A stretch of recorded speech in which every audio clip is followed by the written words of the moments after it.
Hi family, welcome back. Thank you for being here.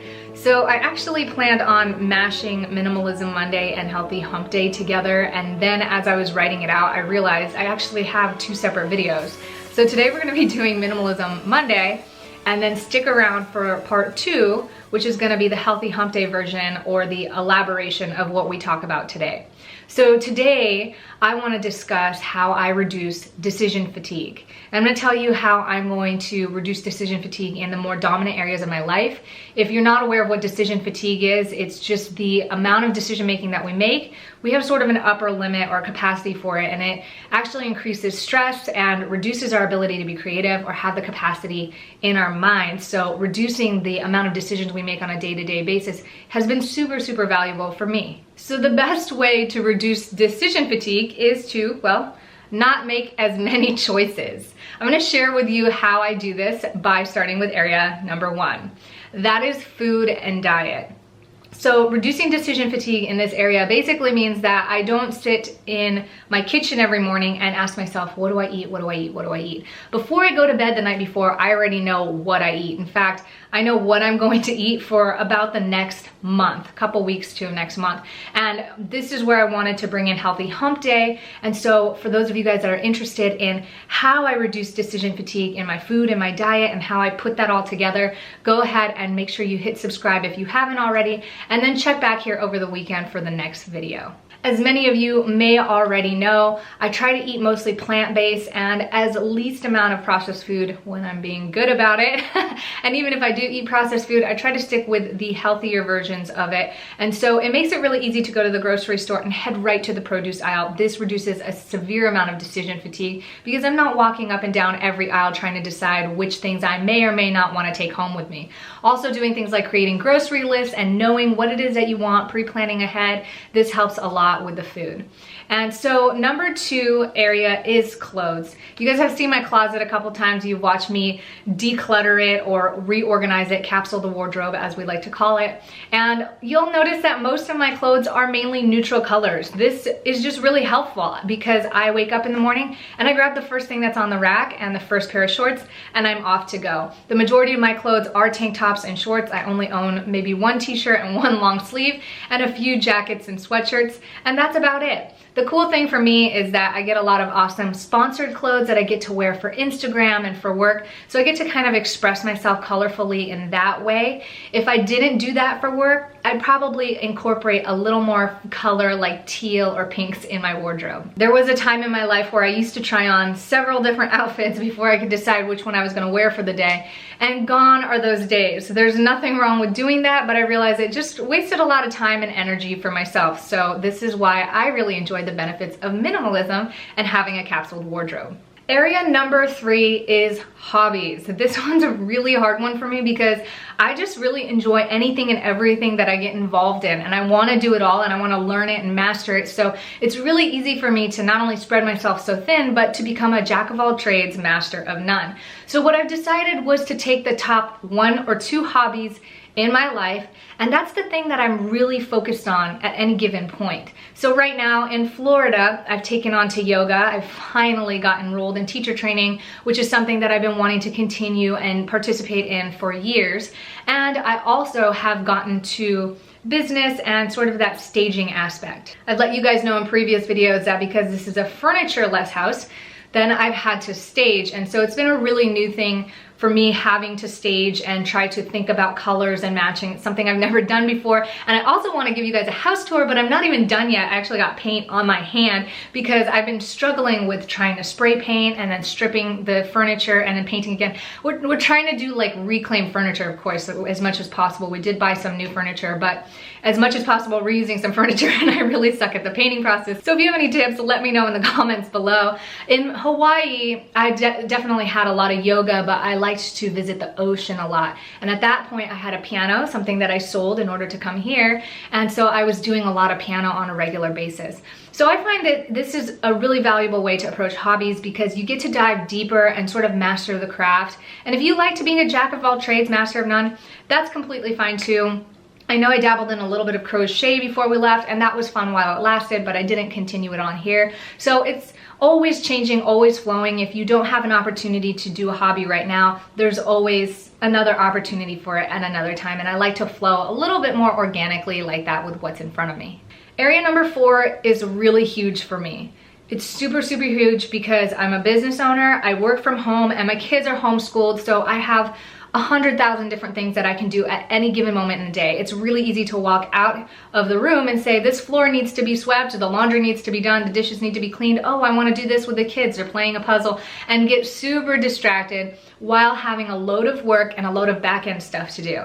And so it is super crucial for me to make sure I make task lists. I actually have my productivity planner here. You guys know I love doing this. In fact, I love the productivity planner when I started. It says created by Intelligent Change. So I don't know what their website is, but I learned about this from a friend. And it was a really great way to start because they give you tasks and make you take a break every half an hour throughout your task. And you only get about 5 main tasks a day. And it was really great when I first started. And now I don't even really need to use it for that anymore. I know how to make lists and sort of do already what it teaches you to do because it becomes habitual over time, but I found it very, very helpful. So normally I schedule 5 main tasks every single day with the most priority or top priority at the top, going down to the least priority. And that is the first thing that I focus on every single day outside of my schedule. My day is scheduled, so I wake up, have breakfast with the family, do homeschooling with the kids.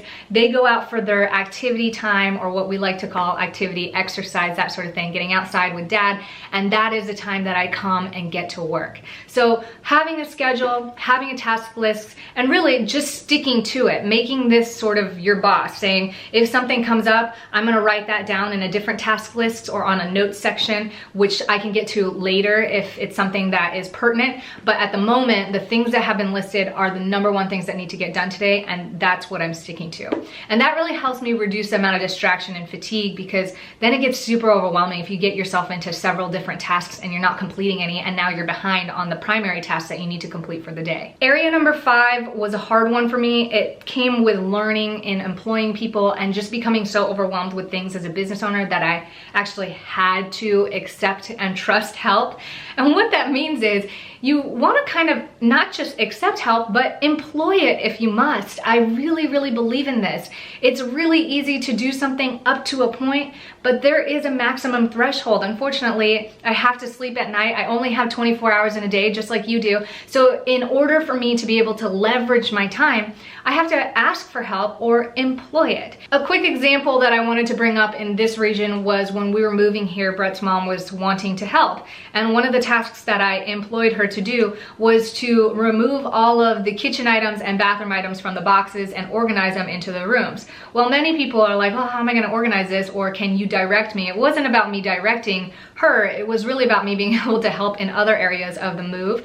And so I told her, all you need to do is just place them where you would place them if it was your house, and that would be completely fine for me. And of course, at the end of the day, there were certain things that weren't placed where I would normally place them, but rather than standing there and having to make the decision for each item, if I were to open my drawer and expect Q-tips to be there and they weren't, all I would have to do was look at another drawer, find them, and then just move them there. And I use this sort of a method or approach when it comes to minimizing my house. Because we've been minimized for a while, there's a natural flow of decluttering that just happens just as you would take out the trash on a regular basis. So as we go throughout life, if we say finish a book that we're done reading, then that goes in the donation box, where we could take it to the library or donate it to Goodwill or a school. And this goes for any of the day-to-day items that we might run into that we're no longer using or we're done using that would be better used being donated or repurposed. So last but not least, the area of choices. Of course, there are certain areas of life where you're going to have to make choices. When it came to staging this whole place, I had to make choices as to how I wanted that to look or what pieces of furniture I wanted to buy.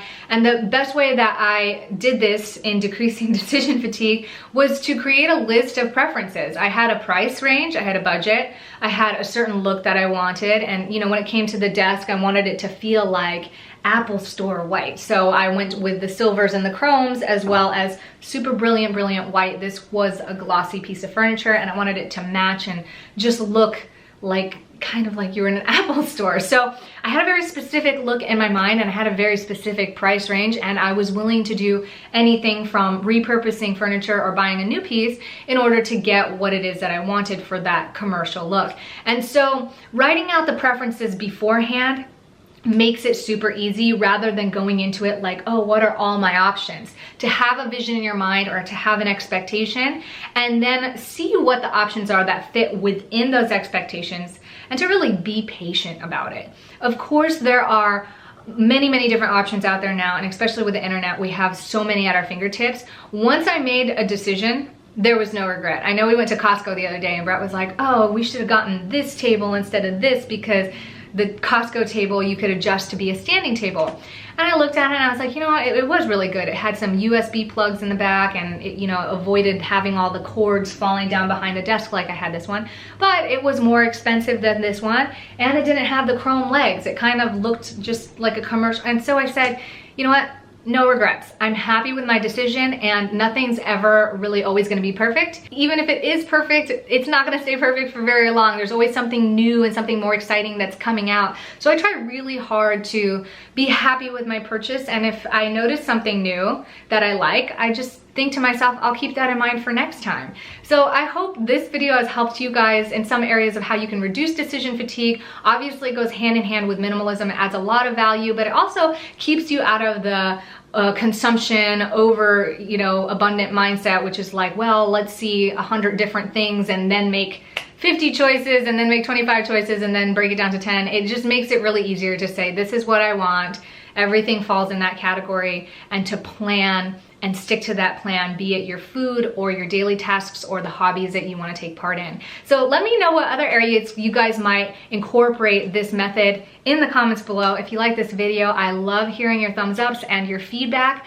Welcome to the family. If you're new and have just subscribed, remember, stick around. I have a part 2 in which I break down how on a healthy hump day sort of level, I utilize this method of reducing decision fatigue for my food and my diet, and how I approach it from that. And I really wanted to discuss this with you guys because food was something that has always stressed me out in the past, and it took me a long time to realize how to not stress out about it. So I hope you guys like that, and I hope you guys have been enjoying your week. Thank you so much for joining me here.